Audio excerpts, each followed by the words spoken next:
and what that means for equity markets in this region, including Korea.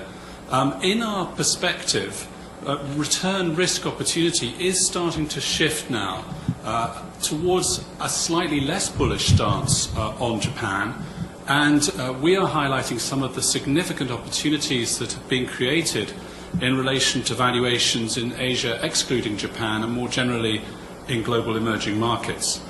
So it is going to be a slightly different perspective. We have been very bullish on Japan since last November when we made a major upgrade, but about 10 days ago we started to recommend clients not to chase that market and to start to focus attention elsewhere. Just as a preamble or an introduction, what is our global economic view? You see it here hopefully quite clearly on the chart. So we anticipate that this year economic growth globally will be not much different from last year, about 3.2%.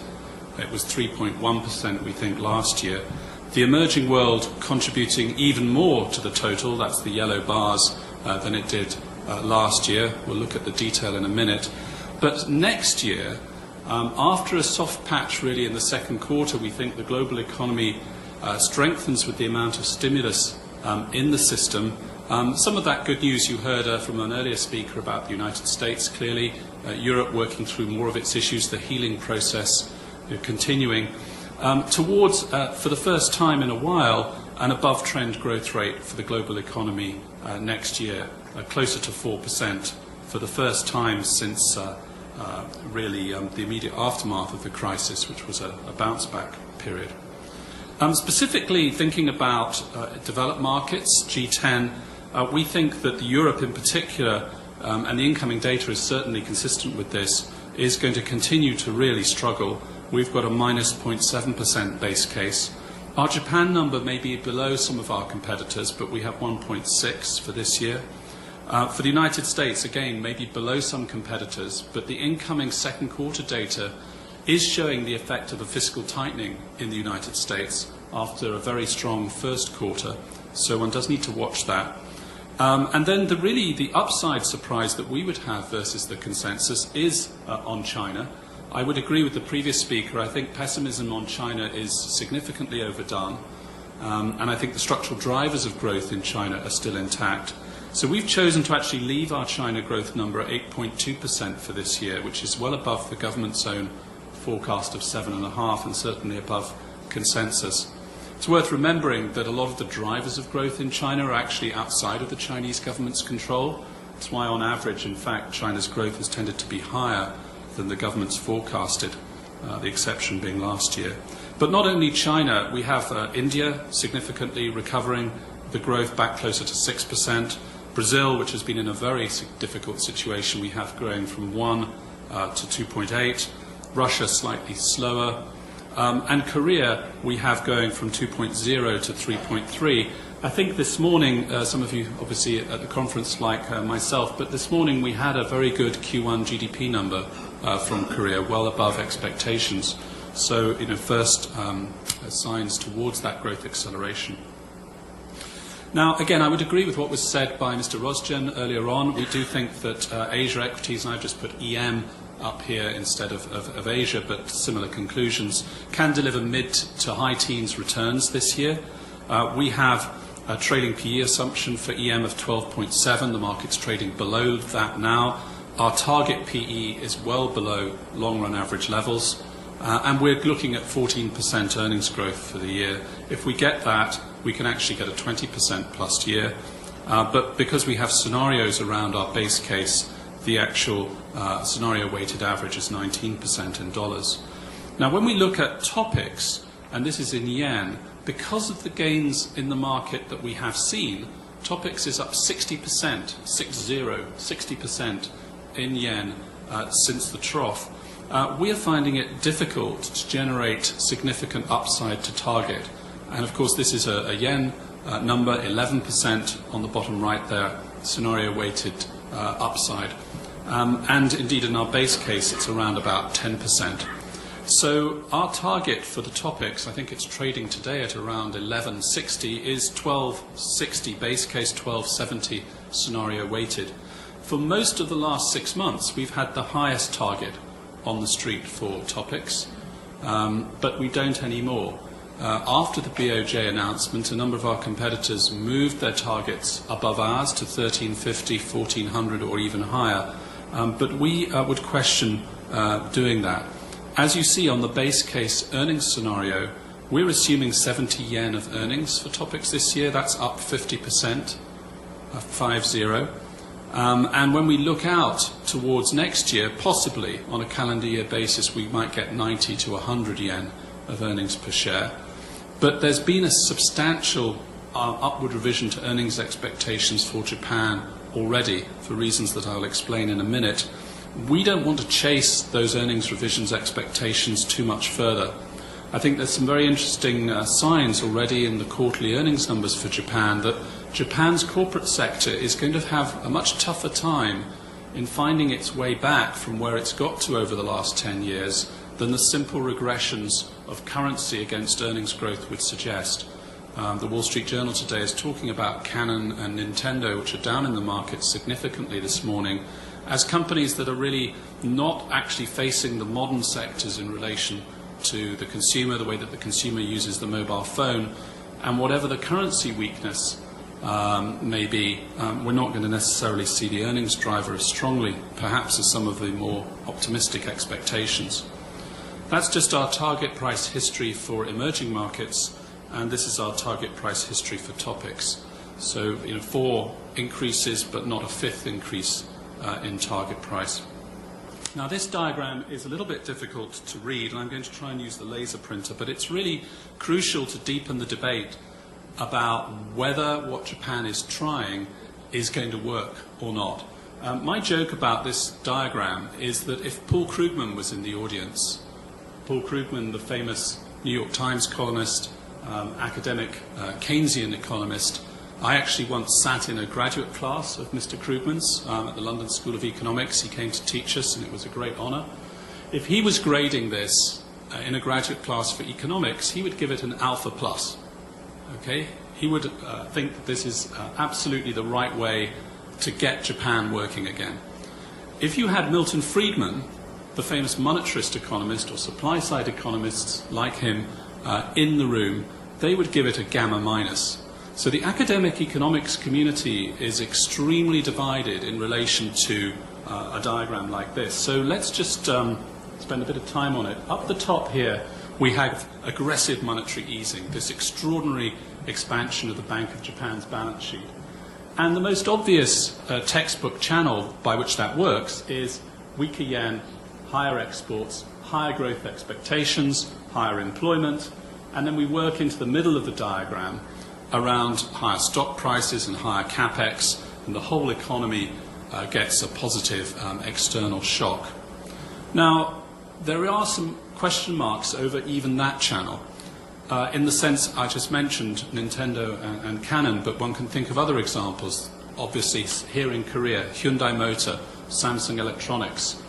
Is it really the case that Japanese companies like Panasonic and Sharp and Sony, or let's say maybe not Toyota, but companies further down the quality spectrum like Mazda or Nissan, are they really going to be able to massively increase their exports? Certainly corporate Korea will defend its market position, and that's a very formidable market position, very strongly. The other channel is down the side here, and this is where things get very interesting indeed. This is the attempt to shift inflation expectations of households and firms from mild deflation towards positive inflation. That should change asset allocation behavior in households and firms. And then if you're a Keynesian, if you're Professor Krugman, you again move the stock market up, and clearly we've seen that, so to some extent that's happening. You move property prices up. You force people out of fixed income assets, you force them into risk-taking, and again you go to the virtuous part of the diagram here via an effect known as Tobin's Q, via stock prices to capex. The danger with this channel is that you shock household inflation expectations too much. The Japanese household sector is extremely wealthy. the government sector is extremely indebted, as was mentioned earlier, to about 240% of GDP. Do you shock household inflation expectations such that you move money out of the country? I would agree with the points made by, I think, the keynote speaker this morning about social cohesion in Japan in relation to pulling together for the greater good. However, in many other countries that I've looked at, countries like Brazil, Turkey, Indonesia, historically, if you had tried an aggressive monetary stimulus via raising inflation expectations and weakening the currency, all you would have done is precipitated significant capital flight. So this is not a given at all that this will be a stable process. What you need is wages to go up as well as prices. Last week in Tokyo, McDonald's put up the price of a hamburger from 100 yen to 120 yen. 100 yen to 120 yen. That's a 20% increase, first increase since 2008. They certainly didn't increase their workers' compensation by 20%. Okay, so there, you can get different kinds of inflation response, particularly to a weak currency and higher import prices, that goes beyond the kind of benign environment that a Keynesian might think of. What's missing from a monetarist or supply side perspective is structural reforms. What we call the third arrow of reforms. Now, again, the Japanese government's well aware of the need to engage in these, but improve the quality of R&D in Japan, which has fallen back quite significantly versus countries like Korea or China, to actually improve labour mobility, to improve immigration. The Trans-Pacific Partnership Agreement with the United States is important, to improve enormous inefficiencies in agricultural and energy production. Energy supply, obviously, as cruelly highlighted in the very sad events after the Fukushima earthquake. Structural reforms are extremely important, and if you're a monetarist or supply-side individual, you would put them as a much bigger box than this on the diagram. So this is the biggest experiment, as was quite correctly said by, I think, Mr. Novogratz earlier on. This is the biggest experiment in macro policy that we've seen, certainly in 15, 20 years. It may be one of the biggest in the last 50 years because of the size relative to Japan's economy. If you look at what the Bank of Japan is going to be doing here, the expansion of the balance sheet, the monetary base, is up to 270 trillion yen, so ballpark $2.7 trillion from currently around about 130, so it's doubling the monetary base. Relative to GDP, that's about 3 times as large as QE1 was in the United States. It's absolutely enormous. And at the moment, the stock market has had a very positive response, but as I hopefully just tried to show to you, it's not clear that the long-term impact of it will be quite so benign. What does it mean for Korea? Well, I think there is a headwind here, a very clear headwind, which you're seeing in the performance of the KOSPI this year for Korean exporters. I think it will be a tough environment with Japanese competitors trying to stage a comeback.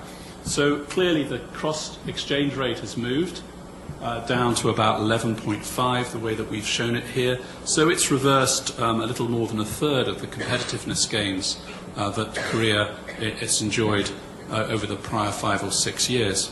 However, we would emphasize that the gains that Korea has seen in global export market share go far deeper than just a currency weakness point. Firms like Hyundai Motor and Samsung Electronics have not been successful purely because they've had cheap products, helped by a relative currency shift. There's an innovation and a product quality story, a branding story, distribution networks. Kia Motors, for example, an enormous success in distribution into the emerging world. The Japanese firms will come after that business, but it's far from clear that corporate Korea's extremely strong performance will be reversed, certainly to the extent that the equity market is now starting to discount. For Asia ex-Japan, its performance to Japan has been poor, and Korea within that has underperformed the Japan equity market quite significantly the last 6 months. The market is heavily focused on the currency, and essentially the market is Keynesian. It's showing that it sides with Professor Krugman in relation to the diagram that I illustrated earlier. So we've had significant underperformance in dollars from Asia ex-Japan versus Japan as the currency has weakened. Now, we've reached our near-term currency forecast for yen-dollar. We think at the G20 meeting we're starting to reach the limits at which you get pushback in relation to international, central bank and finance ministry willingness to support what Japan is doing. I think if we go for forthcoming G7 and G20 meetings, if the yen is pushing up to 110, 115, 120 to the dollar, there will be considerably more opposition to its strategy because of that currency wars element that was discussed earlier. Now, in my remaining time, let me just try and illustrate a couple of points around valuations and earnings revisions, go into a little bit more detail on that. So, Topics in Japan has been the upgrade story so far this year, not the only upgrade story in the markets that I cover, but there's been a very strong relationship between earnings revisions and performance. So, you see here is Topics in Japan with the most positive earnings revisions factor, and here's the total return performance, which is in the high teens. When you look at the other end of the spectrum, we have some smaller markets that are not doing well, like Peru or Czech Republic, some larger markets like South Africa, and here is Korea. So here is Korea, negative revisions, analysts getting concerned about the impacts of loss of competitiveness for corporate Korea, leading to relatively poor equity market performance. We're going to monitor this very closely going forward. There is an upcoming earnings season that is happening right now as we speak. The numbers are coming in for Japan, they're coming in for Korea. We are watching very carefully to see whether this is going to be sustained, the extreme gap here. By the way, on China, that the previous speaker referred to, Chinese corporate earnings are actually not that bad at all. They're actually meeting expectations, more or less. It's quite close to this axis. And yet the China equity markets has massively underperformed the S&P. The S&P companies are actually missing earnings by more than their Chinese peers are. And yet the S&P has continued to re-rate very dramatically in terms of valuations. I've just put some valuations on this chart, just again to show you why we think risk return is shifting somewhat now away from Japan, having had a very strong performance, towards other markets. So you see here that Topics on consensus forward PE is trading almost 18 times. You have some other regional indices like Asia ex-Japan here, trading closer to what, about 12 times. And then we have the China equity indices like HSCEI, really still at the low valuations we saw at the peak of fears over hard landing in China in 2011. Go back to the summer of 2011, here. Almost all of these lines meet at the same point. There's been an enormous valuation dispersion going on over the last 2 years. The market has made the call. It is fully embodying the call that this is going to work in Japan by now. Okay, so what it's not embodying in pricing is what our previous speaker said, that China's economy is going to enter a more stable, sustainable 7.5% growth trajectory. The market is effectively still discounting a hard landing in China. That green line is as low at any point that we've seen, including the height of the 2008 crisis. Again, if you want just some simple numbers here, a slightly different way of calculating it than the IBIS consensus that I showed you. We have our own calendarization. What's really stands out is that Japan and the US are on much higher multiples than emerging markets, Europe or Asia ex-Japan. Emerging markets particularly is at its cheapest to Japan in over 10 years, and it's at its cheapest to the United States since late 2004, early 2005. And if we look at valuations to history, Russia, China, Korea versus their own 10-year average forward PEs are all well below average valuations. We have some markets we're concerned about in EM, particularly Brazil, Mexico, that are on above average valuations. But Japan is already back to its 10-year average forward PE. And that forward PE assumes earnings are going to grow at least 50% this year. Again, keep coming back to the same point. Let's focus on, again, Japan versus Korea. If we look at Topics and what consensus says about 2013 earnings, we can calculate return on equity, we can compare it to price to book. Topics is now sitting above the line of fit in these countries that are shown here. It's in a different position on this diagram than it's been historically. It's usually been at the line or below it. Again, MSCI Korea is sitting unusually cheap to Asia ex-Japan or to emerging markets. In fact, it's on a discount in forward price to book to Japan, which is extremely unusual. It's certainly more than 10 years since we've seen that. So effectively, the market is embodying not only current expectations, but it's going beyond 2013. It's thinking about 2014, and it's assuming that Japan is heading in this direction on this dot, that it's normalizing its return on equity. We think maybe Japan can get to 10 or 11% ROE. Some of our competitors have numbers as high as 13, 14%.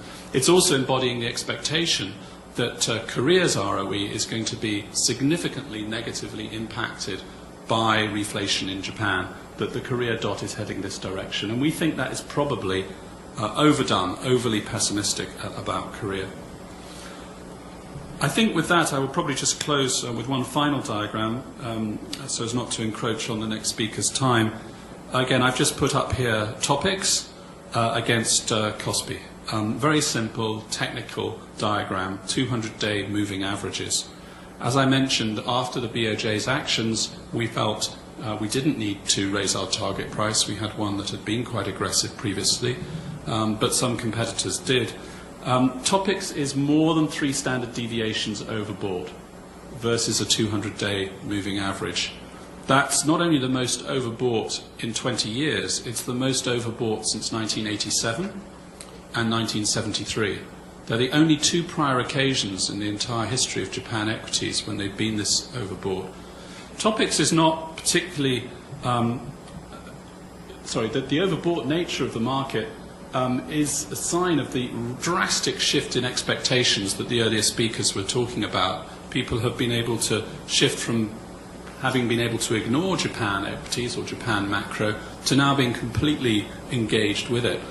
But I can't recommend buying a market aggressively that is 3 standard deviations overbought. It's just as dangerous a thing to do as to sell a market that's 3 standard deviations oversold, as many markets were in late 2008. The Korean markets perform relatively poorly. I can't say to you that the KOSPI is significantly oversold. It's been more a steady move lower and a steady underperformance. So it is somewhat neutral. It doesn't have a technical catalyst. But as I showed you, it has very significant valuation underpinning for the longer-term investor. So with that, I will close my remarks, and thank you very much again for having me to speak at your conference.